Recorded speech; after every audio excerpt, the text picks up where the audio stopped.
और इसी बीच एक बड़ी खबर आपको बता रहे हैं, अमेरिकी सेना ने ईरान पर हमले का वीडियो भी जारी कर दिया है। ईरानी शासन के खतरों का खत्म करना हमारा मकसद है। जी हाँ, यूएस सेना ने इस बात का जिक्र किया है।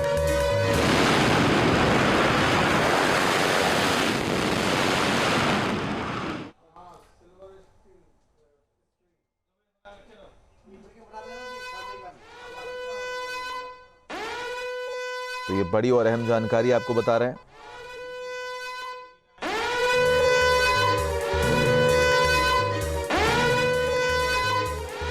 जहां पर ईरानी शासन के खतरों को खत्म करना ही हमारी जिम्मेदारी है। अमेरिकी सेना ने ईरान पर हमले का ये वीडियो जारी किया। ये बड़ी खबर आपको बता रहे हैं।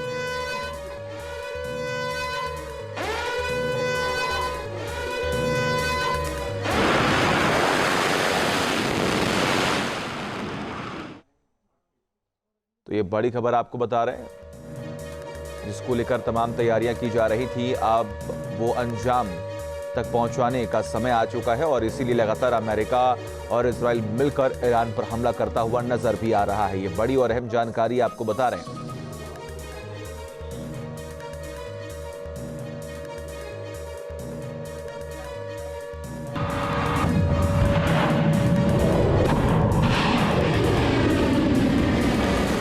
तो ये बड़ी खबर आपको बता रहे हैं, बड़ी और अहम जानकारी। ईरानी शासन के खतरों को खत्म करना ये हमारा पूरा एजेंडा है, पूरी तैयारी है और इसी को लेकर तमाम चर्चाएं हो रही हैं। इसी बीच एक और बड़ी खबर सामने आ रही है। बड़ी और अहम जानकारी ये है, इस युद्ध को लेकर इजरायली पीएम नेतन्याहू का बहुत बड़ा दावा। על התוכנית להשמדת ישראל. התוכנית הזאת איננה, ורבים הסימנים שגם הרודן הזה איננו.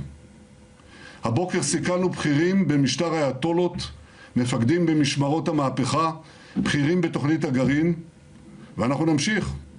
בימים הקרובים נכה באלפי מטרות של משטר הטרור. אנחנו ניצור את התנאים לעם האיראני האמיץ לשחרר את עצמו מכבלי הרודנות. ולכן אני שוב פונה עליכם, אזרחי איראן.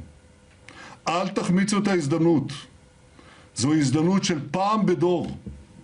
אל תשבו בחיבוק ידיים, כי בקרוב יגיע הרגע שלכם, הרגע שבו תידרשו לצאת לרחובות בהמוניכם, לצאת לרחובות כדי להשלים את המלאכה, להפיל את משטר הזוועות שממרר לכם את החיים. הסבל וההקרבה שלכם לא יהיו לשווא. העזרה שהחלתם לה, העזרה הזאת הגיעה. Help has arrived. ועכשיו הגיעה העת שתתאחדו יחד למשימה היסטורית. אזרחי איראן, הפרסים, הכורדים, האזרים, האחווזים והבלוצ'ים. זה הזמן שלכם לאחד כוחות, להפיל את המשטר, להבטיח את עתידכם. बड़ी और अहम जानकारी। और आप बेंजामिन नेतन्याहू को सुन रहे थे, जिन्होंने इस बात का जिक्र किया कि ईरान के खिलाफ ऑपरेशन जारी रहेगा और उन्होंने इस बात का भी जिक्र किया है कि खामेनेई मारा गया, इसकी संभावना ज़्यादा है। नेतन्याहू ने खामेनेई के मारे जाने का दावा किया। ये बड़ी खबर आपको बता रहे हैं, तानाशाह के मारे जाने की संभावना है। कि बेंजामिन नेतन्याहू ने इस बात का जिक्र किया। कई सबूत बताते हैं कि खामेनेई जिंदा नहीं है। इसके अलावा उन्होंने इस बात का भी जिक्र किया गया कि ईरान के खिलाफ ऑपरेशन जो है अभी भी जारी रहेगा, ये कहना है नेतन्याहू का। ये बड़ी खबर आपको बता रहे हैं और ईरान पर हमले के बाद ये बहुत बड़ा बयान जो है बेंजामिन नेतन्याहू की तरफ से दिया गया है।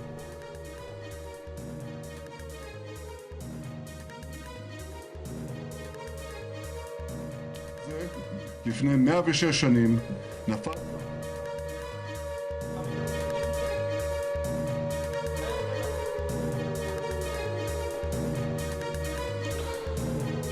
तो सबसे बड़ी बात यहां पर यह है कि तमाम चर्चाएं हो रही थी, अमेरिका इजराइल ने मिलकर हमला किया और इस हमले के बाद काफी नुकसान की भी आशंका जताई गई। इजराइल और अमेरिका में भी नुकसान की खबर है। इसके अलावा बहुत सारे ऐसे देश हैं जहां पर अमेरिकी बेस है, वहां पर हमला हुआ। लेकिन इस बीच में अभी थोड़ी देर पहले बेंजामिन नेतन्याहू का ये बहुत बड़ा बयान सामने आया, जिसमें उन्होंने इस बात का जिक्र किया कि तानाशाह मारा जा चुका है, इसकी संभावनाएं ज्यादा हैं।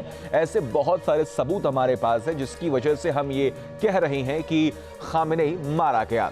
ये बहुत बड़ी खबर आपको बता रहे हैं इस जंग से जुड़ी हुई।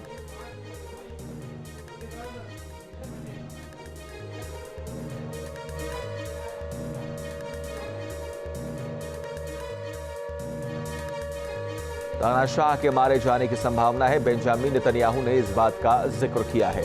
अब देखिए, वॉर को लेकर तमाम चर्चाएं हो रही थी, ईरान भी तमाम दावे कर रहा था, लेकिन इस बीच में अमेरिका और इजराइल ने जिस तरीके से हमला किया उसका पलटवार तो ईरान ने किया। लेकिन जब कुछ देर पहले खबर सामने आई थी कि खामेनेई मारा गया, तो उस वक्त ईरान की तरफ से उन तमाम बातों का खंडन किया गया। लेकिन इस बीच में अब खबर सामने आई कि खामेनेई के बेटे भी मारे गए और खामेनेई खुद मारा गया है, क्योंकि बेंजामिन नेतन्याहू ने बहुत बड़ा बयान दिया है। उन्होंने कहा कि हमला ऐसे ही जारी रहेगा, लेकिन अब तक जो सबूत हमारे पास हैं, अब तक जो कुछ भी इस युद्ध का निष्कर्ष निकलकर सामने आ रहा है, उससे यही समझ में आ रहा है कि बेंजामिन नेतन्याहू ने जो कहा कि अब खामेनेई मर गया है, खामेनेई के मारे जाने की संभावनाएं ज्यादा हैं, क्योंकि हमारे पास अब तक जो सबूत मिले हैं उससे लग रहा है कि खामेनेई अब जिंदा नहीं है, तानाशाह मारा गया।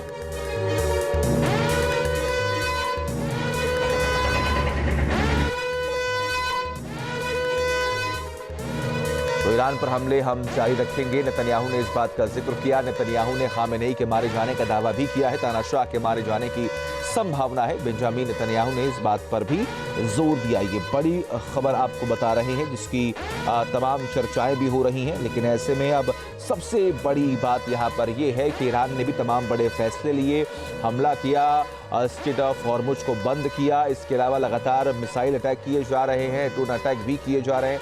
इजराइल में तो काफ़ी ज़्यादा नुकसान की भी आशंकाएं जो है वो जताई गई हैं कि इजराइल में भी नुकसान हुआ है। अमेरिका के कई बेस को निशाने पर लिया गया, वहाँ पर भी तबाही देखने को मिली है। लेकिन इस बीच में बेंजामिन नेतन्याहू जो दुनिया के सामने आते हैं, वो कहते हैं कि हमला ऐसे ही हम करते रहेंगे, हमला ऐसे ही जारी रहेगा। लेकिन इस बीच में कई सबूत बताते हैं कि खामेनेई जिंदा नहीं है। खामेनेई को लेकर ये बहुत बड़ा बयान जो है वो बेंजामिन नेतन्याहू की तरफ से दिया गया है।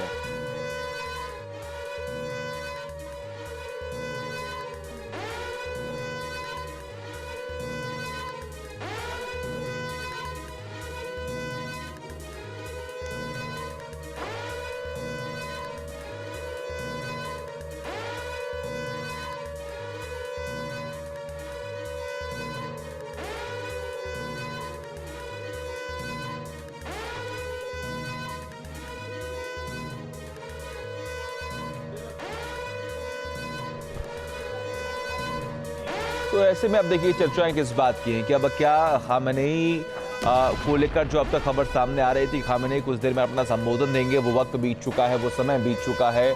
और इस वक्त सिचुएशन, जो तमाम परिस्थितियां हैं, आप उनको समझने की कोशिश, उनका आंकलन करने की ज़रूरत है। और जिस तरीके से ईरान ने बार बार इस बात पर जोर दिया कि हमारे पास मिसाइल से, हमारे पास ड्रोन से, हमारे पास हमारे ज़ख़ीरे में ऐसे बहुत सारे हथियार हैं जिनका इस्तेमाल करके हम लगभग 2 साल तक हम इस युद्ध में बने रह सकते हैं। मधुरेंद्र जी हमारे साथ लगातार बने हुए हैं। मधुरेंद्र जी, बेंजामिन नेतन्याहू सबके सामने आते हैं और कहते हैं कि खामेनेई के जिंदा होने की संभावनाएं जो है बहुत कम है, क्योंकि हमारे पास ऐसे बहुत सबूत हैं। देखिए, बिल्कुल अभी तक खामेनेई सामने नहीं आए। खामेनेई सामने आकर चीजों को स्पष्ट करने वाले थे और बताने वाले थे, अपने देश को संबोधित करने वाले थे। इस बात की जानकारी खुद ईरानी मीडिया ने दी थी। लेकिन आप समझिए कि इस जानकारी को रखने के बाद तकरीबन 4 घंटे बीत गए हैं और अब नेतन्याहू का एक बड़ा दावा सामने आया है कि खामेनेई शायद हमारे बीच में नहीं है और उनकी वो मंशा कि इजराइल को खत्म करेंगे अब समाप्त हो गई है। तो ये इस वक्त की हम देखें कि सबसे बड़ी खबर सामने आई है। और जाहिर तौर पर अगर दावा सच है तो अपने आप में ईरान के रिजीम के लिए सबसे बड़ा झटका होगा। जो तड़के स्ट्राइक हुई, उस स्ट्राइक के पीछे जो है जो बड़ी वजह थी वो यही थी कि खामेनेई सहित जो तमाम टॉप कमांडर्स हैं उनके बारे में पुख्ता जानकारी, पुख्ता इंटेल जो है अमेरिका और इजराइल को था। उसके बाद उन्होंने हमले को अंजाम दिया। और अब जब नेतन्याहू जो है इस बात का दावा कर रहे हैं तो इस दावे में दम दिखाई दे रहा है, इसलिए क्योंकि खामेनेई जो कि राष्ट्र के नाम संबोधन देने वाले थे वो अब दूर दूर तक नहीं दिखाई दे रहे हैं। लेकिन इन सब के बीच ये जब बेंजामिन नेतन्याहू की तरफ से कहा जा रहा है कि खामेनेई अब जिंदा नहीं है, तो लगभग इस खबर पर मुहर लग चुकी है क्या? देखिए, इस खबर पर मुहर तो तब लगेगी जब इसे स्वीकार किया जाएगा। लेकिन मैं आपको बताऊं कि ईरान सरकार के प्रवक्ता से भी जब ये सवाल एक मीडिया प्लेटफॉर्म ने पूछा था कि शीर्ष नेतृत्व के बारे में क्या जानकारी है, क्या जिंदा है या नहीं है, तो उन्होंने भी दरअसल कुछ भी बताने से इनकार कर दिया गया था। तो संकेत साफ दिखाई दे रहे हैं कि ईरान का जो शीर्ष नेतृत्व है वो कहीं न कहीं हमले का शिकार हुआ है, जिसके कारण इतने बड़े विंडो में खamenei कहीं नहीं दिखाई दे रहा है। यानी कि अभी भी असमंजस की जो स्थिति है वो लगातार बनी हुई है, लेकिन ईरान अभी भी हमले रोक नहीं रहा है। ईरान की तरफ से अभी भी हमले लगातार जारी हैं। देखिए बिल्कुल जारी है, बिल्कुल जारी है। ईरान की तरफ से हमले जो है वो लगातार जारी हैं और दूसरी तरफ अमेरिका और इजराइल की तरफ से भी हमले लगातार जारी हैं।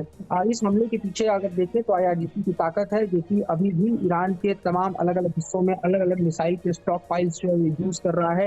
हालांकि शीर्ष कमांडर ने भी कहा कि ये तो पुराने स्टॉक फाइल से अभी के नए खोले नहीं है, नए खोलेंगे तो नजारा अभी कुछ और दिखाई देगा। यानी धमकी सीधे तौर पे अमेरिका और इजराइल की। और इसी तरह से हम देख रहे हैं कि अमेरिका और इजराइल भी लगातार अपने जो है वो हमले को बदस्तूर जारी किए हैं। अभी IDF ने बताया कि अब तक उसने अपने इतिहास में सबसे बड़े ऑपरेशन को अंजाम दिया, जब 200 की संख्या में फाइटर जेट जो हैं वो दरअसल अलग अलग टारगेट्स को हिट करते नजर आए और इस तरह से स्क्रैम्बल होकर दुश्मन के खिलाफ कहर बरपाते नजर आए। तो ठीक है मधुरेन जी, आपके मोबाइल पर तुरंत आएगी ब्रेकिंग न्यूज। स्क्रीन पर सबसे पहले दिखेगी बड़ी खबर, देश दुनिया की हर खबर एक जगह। अब आपके मोबाइल पर तुरंत फटाफट इंस्टॉल कीजिए न्यूज नेशन ऐप और रखिए खुद को अपडेट।